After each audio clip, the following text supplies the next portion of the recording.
It's all fun and games in Strataland this week. Well, maybe not exactly fun and games, but the government is maybe going to give us low cost or low interest or even no interest loans to fix defects. And they've let us have a look at the new short-term letting regulations and the code of conduct. That's very interesting. And finally, what do you do when you see strangers having sex in your spa pool? I'm Jimmy Thompson. I edit the Flat Chat website and write the Flat Chat column every weekend in the Financial Review. And I'm Sue Williams, property journalist and travel writer and author. And this is the Flat Chat Wrap.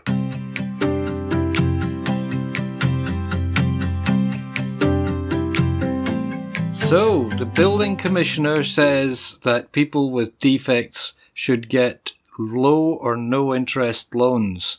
What do you reckon, Sue? Well, it's kind of interesting, isn't it, that they're stepping up finally to this. I mean, the Victorian government originally suggested low-interest loans, didn't they, for people affected in Victoria with defects. With the cladding, that was with the cladding, yep. And now it seems that it's an idea that's taking off around the country now. Hopefully. Well, yeah. Well, you know, there's an article on the Flat Chat website that talks about the Victorian situation. Originally, they were going to offer low interest loans through council rates, but that required councils getting involved, and none of them did, basically. So that just fell by the wayside, just never happened. Oh, so nobody got out any loans at all? No, as far as I know. And then the Premier of Victoria said they were going to give them money, and they had $600 million that they were going to give. But owners in apartments in Victoria have said, well, yeah, for a start, 150 million that you said you were going to give was going to come from the federal government, and they've said no. And about 200 million has already been allocated to government buildings. So that 600 million suddenly is only 150 million. And the figures that are being quoted for rectification, it's something like $1 billion, so it's not even going to come close. It feels like a gesture rather than a solution. So is this scheme any better then, really, when the government... Well, there isn't a scheme yet in New South Wales. The building commissioner was at the state government inquiry last week, and he said that he thought, this is a new guy, David Chandler, he thought the government should offer low interest or no interest loans, which must be paid back for defect rectification. Okay, and what do you think about that? I think it's a swizz. Really? Yeah. I know a lot of people are saying, well, why are we giving ratepayers or taxpayers money to people who made a mistake, made a bad choice when they bought apartments? My view is, look, we were all told it was going to be fantastic and terrific, and we all paid our stamp duty, and we all paid our taxes on these things, and we helped to encourage the industry, which means it just generates revenue for the state, which is why the state is so keen to have all this building going on. To stimulate the economy, employment, that kind of thing. All that stuff. And that all puts revenue back into the state coffers, with which they build roads and railways and football stadiums. And I'm thinking, you know, we did our part and there was no consumer protection. That's the problem. There's no consumer protection for these people that have been left high and dry. And I think we should be saying to the government, well, come on. We did our part. We trusted you. You let us down. Pay up. So when people have got defects and they can prove the quantity of those defects and how much they're going to cost to rectify, they should actually apply to government for a free grant, and the government should actually bestow upon them the money to get them the defects fixed. When I am made Premier of New South Wales, that's exactly what will happen. But before that, I think it's unlikely. But I'm hearing rumblings already. You know, there's news reports about the offer of the low cost or no cost loans. And there are already people saying, well, this is taxpayer money. So if it was free grants, presumably all those people in houses would say, well, why am I actually paying for apartment dwellers? And all the apartment dwellers are saying, well, why are we paying for the motorways and the trains that take you to work and back? It's a collective responsibility. We're either a society, we're a community, or we're not. Mm. And we can't just say, well, tough, you believed all the nonsense that we were spreading about how great it was to live in apartments, and you went and bought an apartment, but that's your tough luck. And no, you can't have your stamp duty back. Right. Well, look, I think that sounds eminently sensible to give people money to get their buildings fixed, because surely that's in everyone's interest, really, long term, because those people who are going to be otherwise going to be, in court for years and years and years, they're going to have their defects sorted out. It's going to give the construction industry jobs. Yep. It's going to give people much more confidence in the building industry generally to build more apartments and to actually buy them, because I think people are looking at them now and thinking, gosh, I don't want to buy an apartment because I don't know what's inside the walls. I don't know what's happening with the ceilings, whether they're going to fall down in a month or two. So maybe that's not such a bad idea, really. Well, it's interesting. The last time I was on the James Valentine radio show on afternoons on 702, he played a track from a builder who called up and said all his work now is doing defect rectifications. And he got into the building trade because he loves building things. And now he finds all he's doing is fixing things that somebody else built badly. And he's making a lot of money, but not getting any job satisfaction. But it just shows you that there's so much of this work out there needing to be done, with or without free money from the government. Absolutely. But, there's been all this publicity about the inverse curve that's coming up, which means that we might be teetering towards a recession, a world recession. And the only way to get out of that really is to spend. Yes. So maybe this is a good time for the government to be spending on bricks and mortar, really. What, like Kevin did with... Yeah, to get us out of, to avoid the slump then. But then whoever does it will get blamed the first time a tradie gets hurt on building defects, like Kevin did with his ceiling insulation, which was a great idea. Well, yeah, I guess the scheme just wasn't looked after well enough. But this time, we know what the problems could be. So maybe we should just get on with it, really. Maybe we should turn everybody into building inspectors, so they can inspect the work that's being done. Well, it just would give a lot more people confidence about apartments. And I think apartments are wonderful places to live in. They're just fantastic. They're so convenient. They're so stress-free. And many more people would live in them if they had confidence about the building standards. Yeah. And I think that would really help. And it would stop the cities becoming ever bigger, because we'd be going up instead of out all the time. Yeah. And I think it would be long-term to everyone's benefit. So I'd vote for you as Premier with that scheme, Thank Jimmy. you. Yes. Well, when Britain comes out of Europe, then there'd be no point in having dual citizenship. So, because you have to do that. You can't stand for Parliament as a dual citizen. Oh, okay, because you've got British citizenship as well as Australian. Yeah. Oh, okay. Well, you can renounce that. Yeah, happily. The problem with spending all that money, of course, is that the building industry would immediately start hiking up the prices, because that's human nature among builders. To be serious, something has to be done.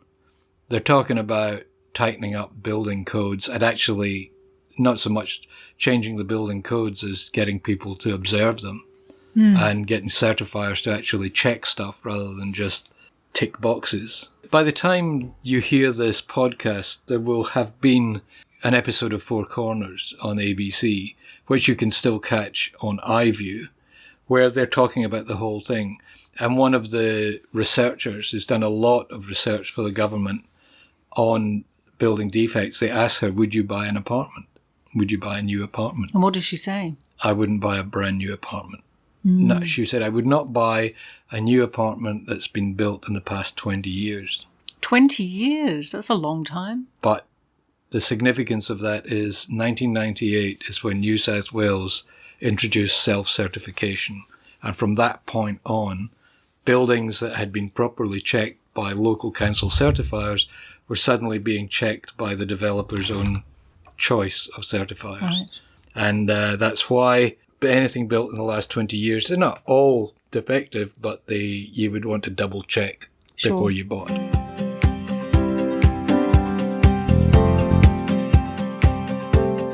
The other big news this week is we've had the first look at the new short-term holiday letting regulations for New South Wales. There's a discussion document out, and it makes some pretty interesting reading. What kind of propositions are they putting forward? The main three things in it are a register of short-term letting properties, a code of conduct, a mandatory code of conduct, and fire regulations for holiday let properties. Okay, so a registry for short-term lettings. So who would run that registry? Well, here's the fly in the ointment.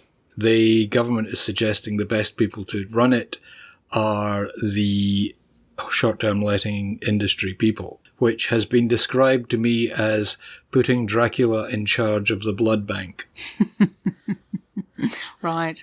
So they would be suggesting to all the people kind of doing Airbnb, for instance, that they have to register themselves. And if people don't register, are there any penalties? Yeah, actually, there's very substantial penalties. It's a mandatory register. If you're not on the register, you shouldn't be listed on, the holiday letting websites. Yeah, like Airbnb and Stayz and people like that. And Stayz have come out very quickly and said they love the idea. They think it's a great idea.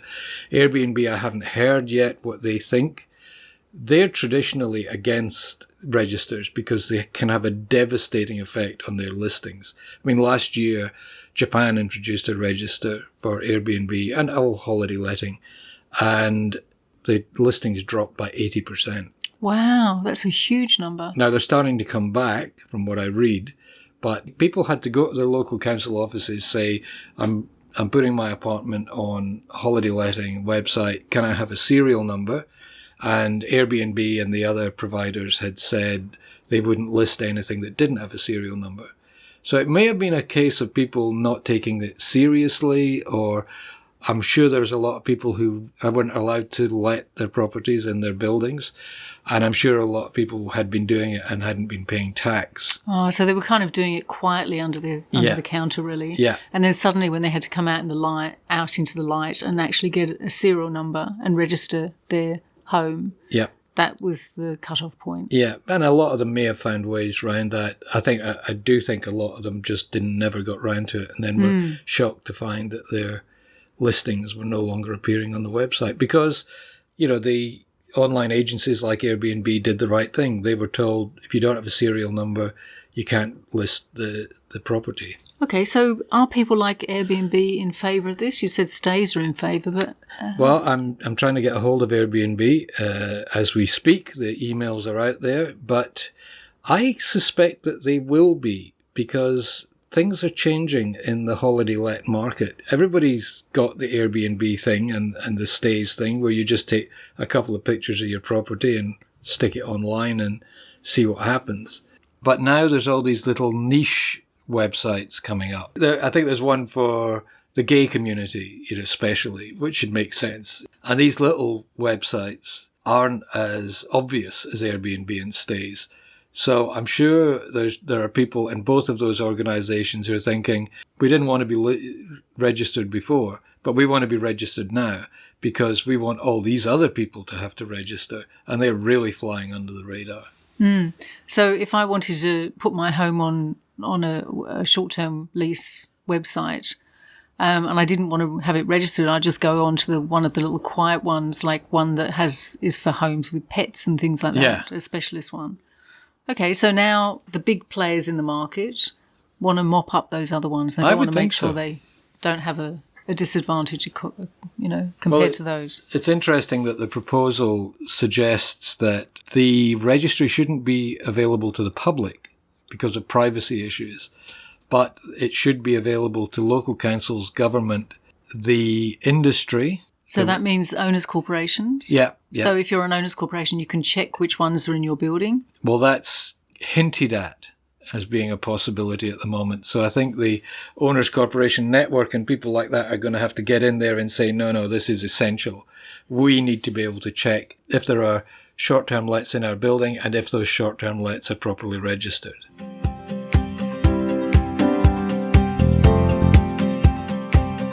Now, the other thing is the code of conduct, which it's basically sensible stuff, but you wonder how it's going to actually be worked, because if you make a complaint, and it has to be through fair trading, which is a worry in itself, but you make a complaint through fair trading and the respondent has 14 days to respond, but then the commissioner, or whoever the commissioner is appointed to look after this, looks at the evidence and decides, should they get a warning? Should they get an order to stop doing what they're doing?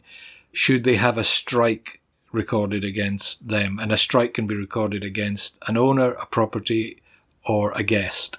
And is that 3 strikes and they're out? 2.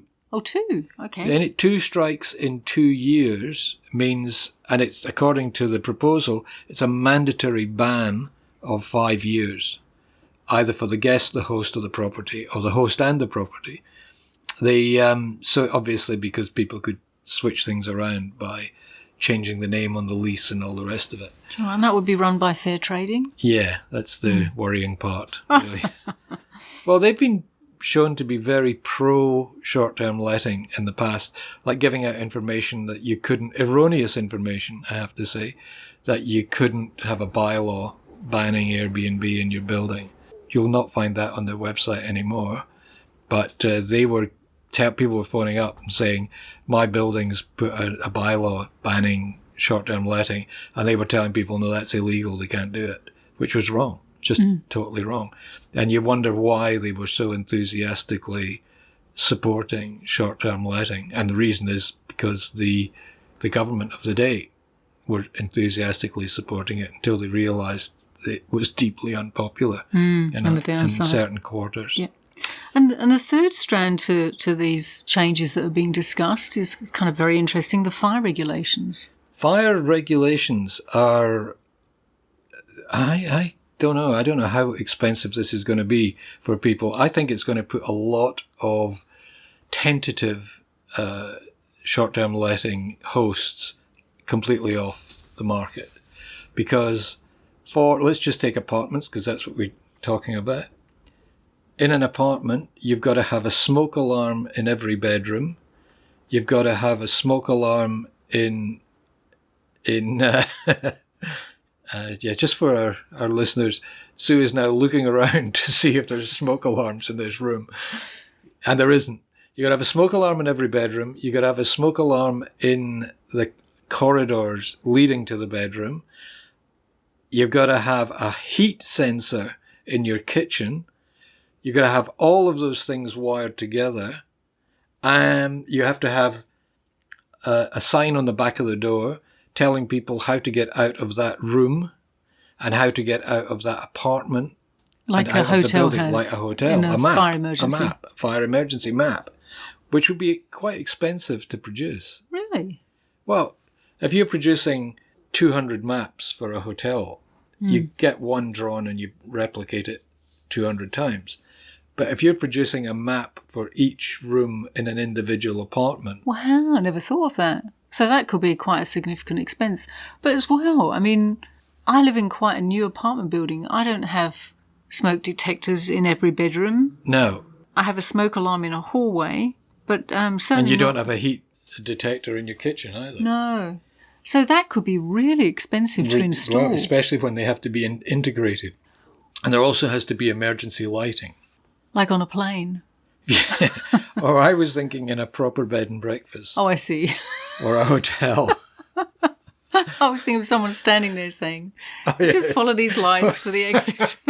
So you go to your Airbnb and there's somebody standing there saying the exits are here and here. Yes, that's right. Yeah. I suppose it's a bit stupid. And then, in the event of smoke, oxygen masks will drop from the ceiling. Yeah.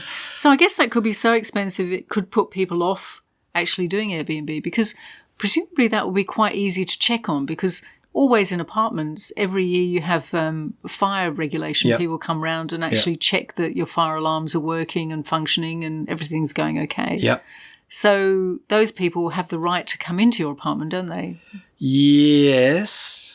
It's not like an owner's corporation that would say, can we come in and have a look and see how many beds you have in this bedroom? They're not allowed to do that, obviously. But fire inspectors... Well, fire inspectors, it's difficult. Fire inspectors can demand entry to an apartment in a building. And the people who are supposed to provide that entry are the owners corporation. The owners corporation has to get orders before they can enter a flat without the owner's permission. So you've got massive fines. If the owners corporation doesn't have its fire safety checks done, there's massive fines for each apartment that they fail to let the fire inspectors into. But if the owner of the apartment has said, no, you can't come in, then the owners corporation is absolved of all responsibility, and the fire inspectors can then get orders to go into that apartment. So there's obviously a delay there, but at some point fire inspectors can say, we're coming in. We've got the orders from NCAT or whatever. We're coming in. We're going to check your apartment. And that's when we're talking about the code of conduct. That's when the big fines come in. I think the biggest fine is for a corporation. So that's a business that's running a lot of rentals, is 1.1 million. Wow. According to my calculations, which I have to say are dubious. But it depends on which level of court you take them to. But if you end up in the Supreme Court on a case, that's where the really big fines come in. So they're obviously aware of the fact that a lot of these short-term rentals are now being run by companies. Okay. So these are really interesting times in short-term rentals. I mean, it was a long time nothing was happening whatsoever, and it seemed to be just a free-for-all. But now it seems that people are really quite determined to see change, and they're throwing up these quite interesting strategies to try and manage the sector. Quite clever, a lot of it. I mean, we tend to be negative because we don't trust anybody in either government or the building industry. But there's a lot of smart ideas coming through in this, and they will be tweaked. I think a feeling that the short-term letting industry has a bit too much say in all this. And I think they'll be looking at the fire regulations, because those fire regulations, on the face of it, they're basically saying, okay, you can call yourself Stayz or Airbnb or whatever you want, call yourself that. But at the end of the day, you are basically a bed and breakfast. And there are people out there who've had bed and breakfasts for decades who have had to have this level of fire safety. Because you've got people staying there who don't understand the layout of the apartment, they don't understand how everything works, you have to be extra careful, more than in our apartments where it's a couple of smoke alarms in the hallway. Yeah. Well, it certainly sounds as if something is going to happen, whatever comes out of this. Yeah, I think it's going to be mostly good. Great. That's good to hear. Some good news.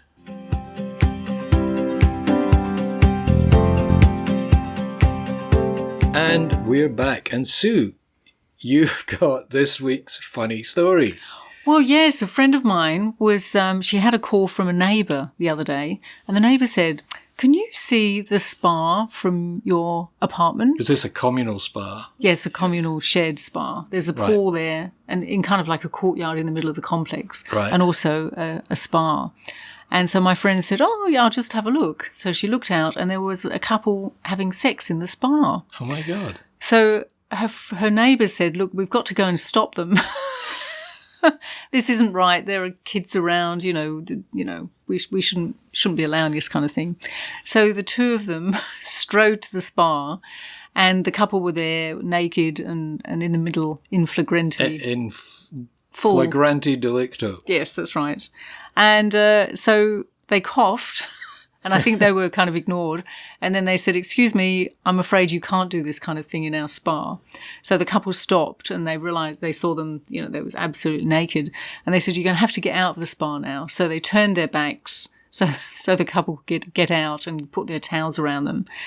And then they asked them who they were, and they discovered that, even worse, they were tenants who used to live there over a year ago, but they still had the keys and the access to the building, to the common property areas of the building, and so had been sneaking in regularly to use the spa and possibly to have sex in the spa. Who knows?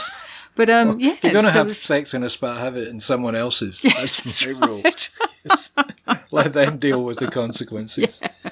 So it created a real problem for the building, because they suddenly realised they needed to have a much better key security system in place.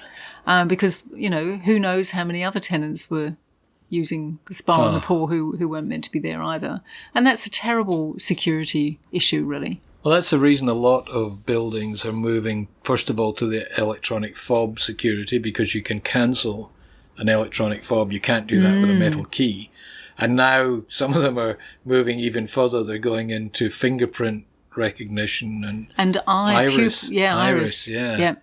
And which works on my new laptop. I have to say, I just look at the screen and it says "Hello, Jimmy." Fantastic. And I always remember those films where people scrape off people's fingertips and then use the skin to try and get access. Cut off their fingers. Yeah. Yes, that's right. I suppose people won't normally do that just to use a spa, but that would be going a bit far. I don't know. If you're desperate enough to have sex in someone else's spa, I wonder what bylaws that would come under. Being properly clothed on common property would be a start. Offending public decency, ruining other people's common enjoyment of public spaces. And how far did your friend have to lean over the balcony railing before she could see the spa? That's where the real danger in this lay. People falling off balconies trying to get a look.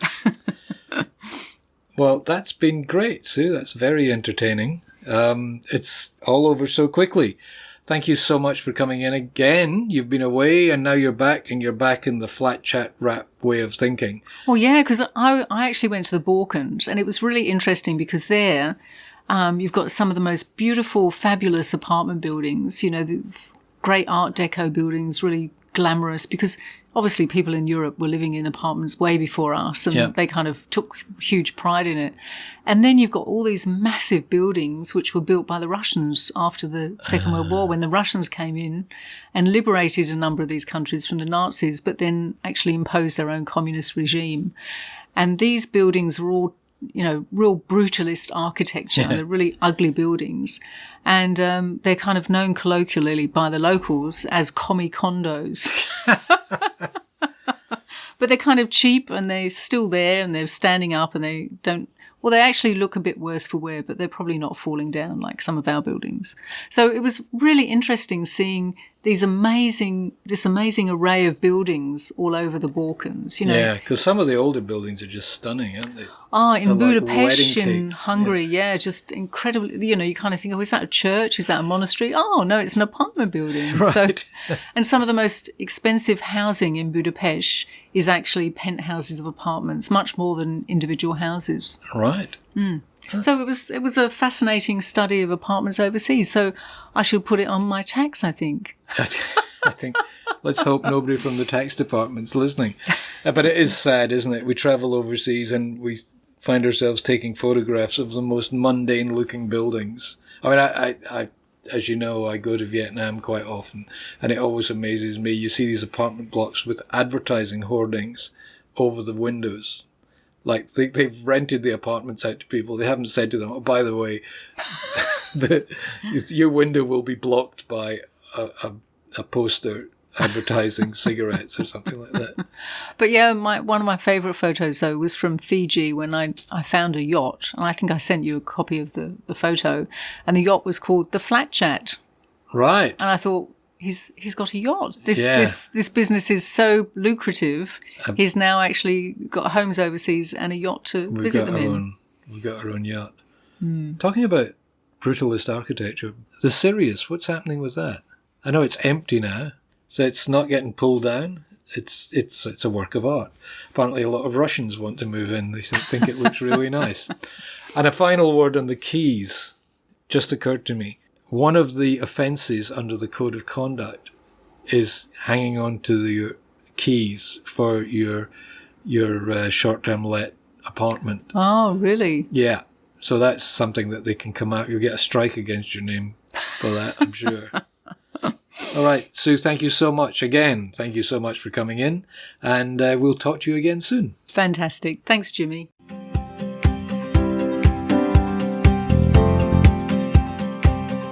Thanks again to Sue Williams for coming in and talking to us. You can make a contribution and make your thoughts known about the proposed short-term holiday letting regulations by going to the government's website. That's at planning.nsw.gov.au/STRA. So that's the usual W's at the beginning then planning.nsw.gov.au/STRA. That's where you can make your own submissions, but also you'll find a link there under Planning Portal where you will be taken to all the different pieces of legislation and an overview that you can read and summarising the proposals.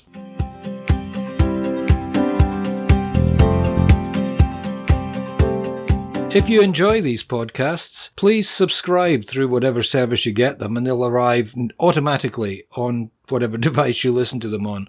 You can do this through iTunes or Stitcher or Castbox, which is my favourite. There's a lot of options. It's on the website. If you're looking for specific advice on matters related to apartments, come to flat-chat.com.au. Or you could read my column every weekend in the Australian Financial Review. Anyway, I hope you enjoy it. It's all free. Thanks for listening. Talk to you again soon.